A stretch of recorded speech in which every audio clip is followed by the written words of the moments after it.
Welcome, friends. Today is April 30th, 2026, and we're breaking down the battlefield map for the past 24 hours. It's been a genuinely remarkable day, one of the most productive of the entire month of April. 2 settlements taken, over 42 square kilometers of territory secured, and significant developments across multiple directions. Let's get into it.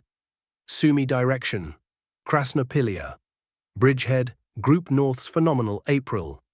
Let's begin where we've been building towards since late March, the anticipated, yet no less impressive, breakthrough at the Krasnopilia bridgehead.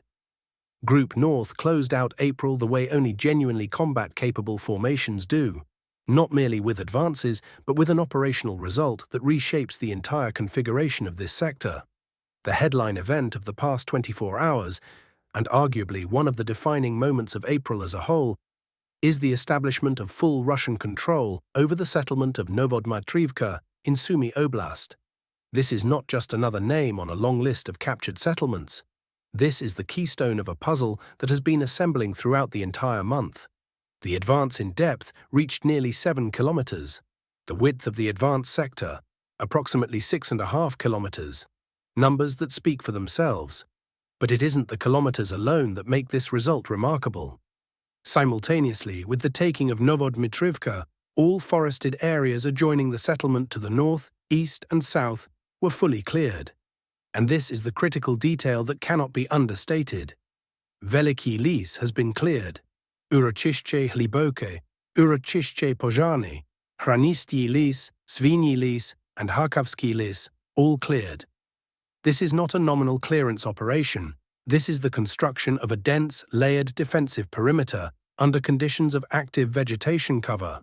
And the green season, as anyone who follows this conflict understands, is the natural ally of the defender. Russian forces have entrenched themselves in these forest massifs thoroughly. Dislodging them from there will now be an extremely difficult task for the AFU, Armed Forces of Ukraine, if it is even feasible in any foreseeable timeframe. The maximum Russian penetration depth into Sumy oblast at the Krasnopilia bridgehead now exceeds 8 kilometers. 8 kilometers is no longer border harassment, no longer terrorizing the buffer zone. This is a full-fledged operational salient that the opponent must account for at the strategic level. The total area brought under control through the taking of Novodmitrivka and the surrounding forest massifs, more than 41 square kilometers, in a single day. Group North has delivered, without exaggeration, a phenomenal performance across the month of April. What comes next? The prospects on this sector are extremely compelling. First and most obvious, the question of Ryazan must be resolved. That settlement remains a potential thorn. Until it is under control, the bridgehead cannot be considered fully secure. There are strong grounds to expect this question will be closed in May. Second, and this is where things get genuinely interesting, from the captured Novodmitrivka to the outskirts of Krasnopilia, the distance is just 2.5 kilometers. Krasnopilia is not an ordinary village. The Bohodukiv-Sumy road runs directly through it, a logistical artery supplying a significant portion of the Ukrainian grouping in this area. Pressure on Krasnopilia and on that road is now a question of timing and command intent, not capability. Taking Krasnopilia by storm is not realistic, that's clear. But applying pressure, complicating logistics, and gradually tightening the noose, that is now well within reach. An interesting question presents itself.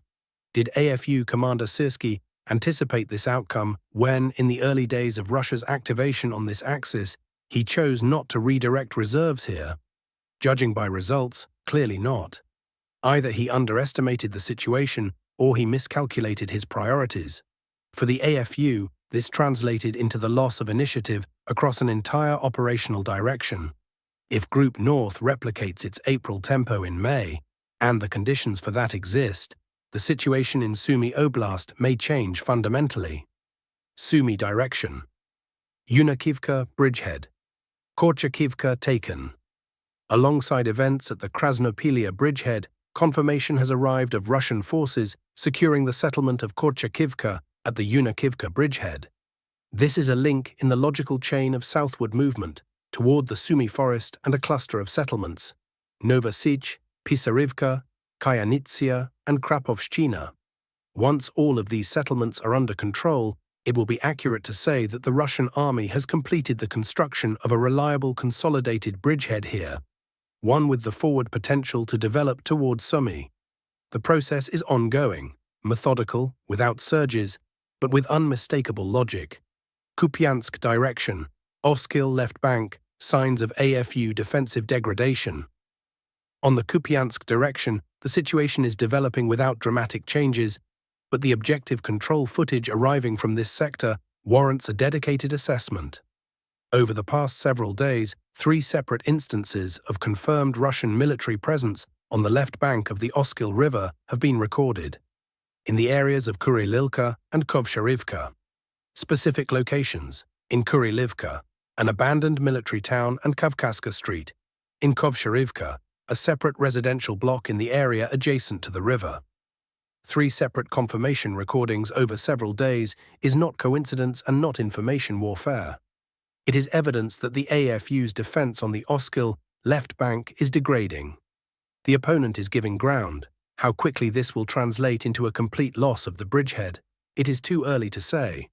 But the trend is clearly visible, and if it continues, the entire left bank question may be resolved within a foreseeable timeframe. Konstantinovka direction, the second Novodmitrivka, and the half-encirclement of the city.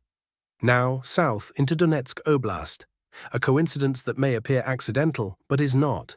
Over the past 24 hours, 2 settlements sharing the same name, Novodmitrivka, have come under Russian control. One in Sumy oblast, which we have already covered in detail. The second on the Konstantinovka direction, to the northeast of the city itself. What does this mean for the operational picture?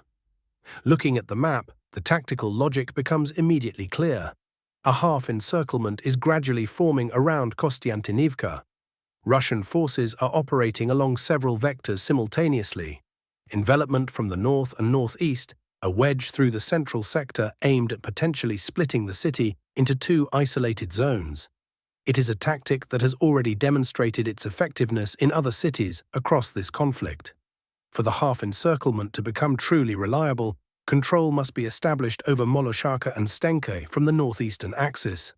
To the southwest, Dova Balka and Roskoshna must be pressed. Once those positions are consolidated, a qualitatively different phase begins, simultaneous pressure on the city from all directions. At that point, the defenders face a stark dilemma: hold and risk encirclement, or withdraw and lose the city. The parallels with how events unfolded in Syrskyi are hard to ignore. There, too, a gradual envelopment was followed by a rapid and disorganized departure. Additional activity is also being recorded. Russian forces are expanding their zone of control to the northeast of Rusin Yar, advancing toward Mykolaiv Pilya. Simultaneously, operations are continuing in the Dova Balka area. Footage confirming Russian military presence there had already emerged previously, and the settlement may pass under full control in the near term. Yunakivka merits a separate entry. The settlement has officially come under full control of the Russian armed forces. Footage has arrived from 2 separate points within the settlement, with Russian Federation flags documented in residential areas. The expansion of the control zone in this direction, approximately 1 kilometer. Frontline technology, the Molniya drone in action. The technological dimension also deserves attention. The Russian army is actively deploying a new drone type at the front, the Molniya, Lightning. This is not an FPV drone in the conventional sense, nor is it a Zhiran. The Molniya is a fixed-wing drone, tactical, frontline, operating in a fundamentally different niche. Units of Group East have released footage of this system in operation, launch, targeting, and engagement of enemy personnel. The results, judging by the footage, are striking. This is one more element of the technological competition that increasingly shapes the tactical character of this conflict. 24-hour summary. The numbers speak. To summarize the past 24 hours, 2 settlements taken and 42.5 square kilometers of territory brought under Russian control. By any measure, a highly productive day. The green season, which is conventionally regarded as the defender's advantage, in this instance served the attacking side, or more precisely, served as a result consolidator. Forces moved into the forests before the foliage gave the opponent a visual advantage and have now established themselves there on a durable basis. Political agenda. Ukraine, a new scandal around Zelensky. Moving to the political segment. Ukraine is witnessing another corruption scandal centered on President Zelensky's inner circle. Ukraine's National Anti-Corruption Bureau has published audio recordings from the surveillance of Timur Mindych, the individual widely regarded as Zelensky's financial confidant. In the latest batch of recordings, a conversation between Mindych and a woman named Natalia was captured. The exchange concerns the construction of Mindych's country house in the prestigious Kiev cottage community, Dynastia. Two individuals are referenced in the recordings under the names Vova and Maxim. Ukrainian investigative journalists are confident these names refer to Zelensky himself and his head of security. The logic of what is unfolding is transparent to anyone who follows Ukrainian domestic politics. This is not a spontaneous leak and not a journalistic initiative.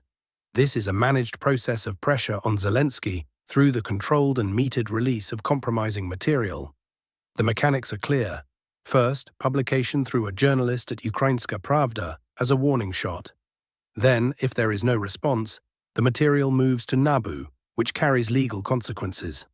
The objectives of this pressure appear to be pushing through specific legislative packages, reshuffling personnel in the security bloc and cabinet of ministers, and tightening mobilization policy in line with commitments Zelensky previously made to Western partners and did not honor. The game continues. Zelensky, a figure who exists politically exclusively within the framework of Western patronage, finds himself under pressure from the very same patrons who sustain him. Corruption in Ukraine under the current leadership has become systemic. This is no revelation to the Ukrainian public nor to Western allies. The compromising material was accumulated over years. It is now being deployed as a management instrument. Iran-USA, nuclear bargaining, blockade, and escalation. The Middle Eastern theater remains at high tension. According to Reuters, Iran used the pause in hostilities to actively rebuild its missile and drone arsenals, specifically those components destroyed in American and Israeli strikes. Simultaneously, surviving strike assets are being redistributed. U.S. intelligence services are, by available accounts, working to assess Tehran's possible response to various conflict termination scenarios. Specifically, how would Iran interpret a potential American military withdrawal from the region? As its own victory or as a forced compromise? Preliminary assessments lean toward the former, which significantly complicates Washington's diplomatic position. The negotiating picture looks as follows. Iran's diplomatic face in talks with the United States is Foreign Minister Araghchi. However, real authority over key decisions rests with the Islamic Revolutionary Guard Corps, specifically with IRGC Commander Ahmad Vahidi. This is a critical distinction. Araghchi may speak of compromise, but Vahidi sets the red lines. This is precisely what Western observers are describing as Iran's intransigence. In reality, it reflects the decentralization of actual decision-making authority. U.S. Treasury Secretary Scott Bessent continues to intensify rhetoric around the economic blockade of Iran. In his account, the country's oil industry is beginning to seize up. Production is falling, exports are blocked, storage facilities are full. Trump reinforces this narrative. According to him, Iranian storage and pipeline infrastructure is approaching a critical threshold due to the inability to export oil. A portion of analysts take a more skeptical view of the situation's severity, regarding Washington's statements as partially overstated. The military component is also developing.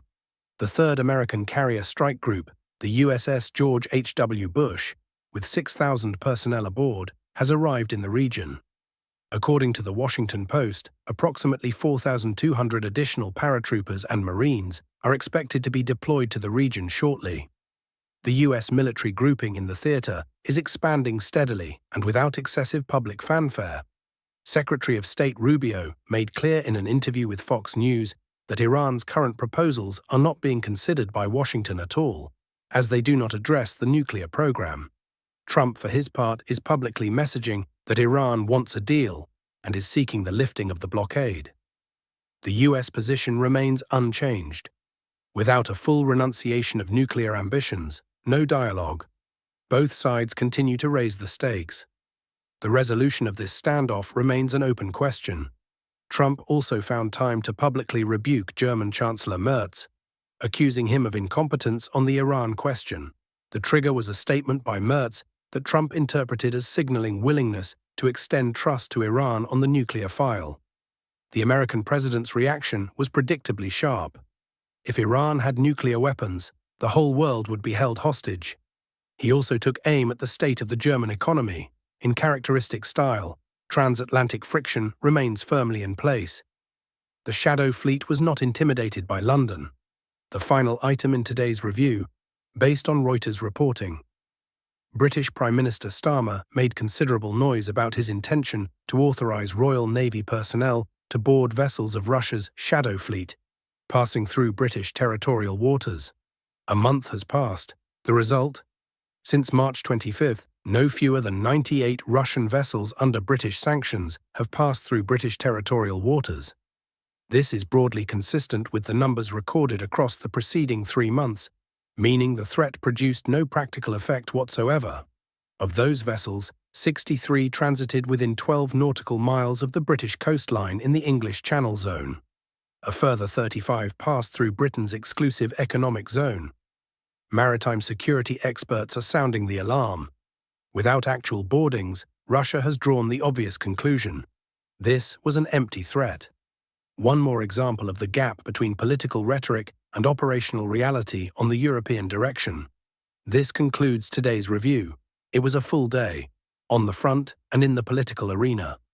April is closing on a productive note for Russian forces across several key directions. What May brings, we will be tracking together.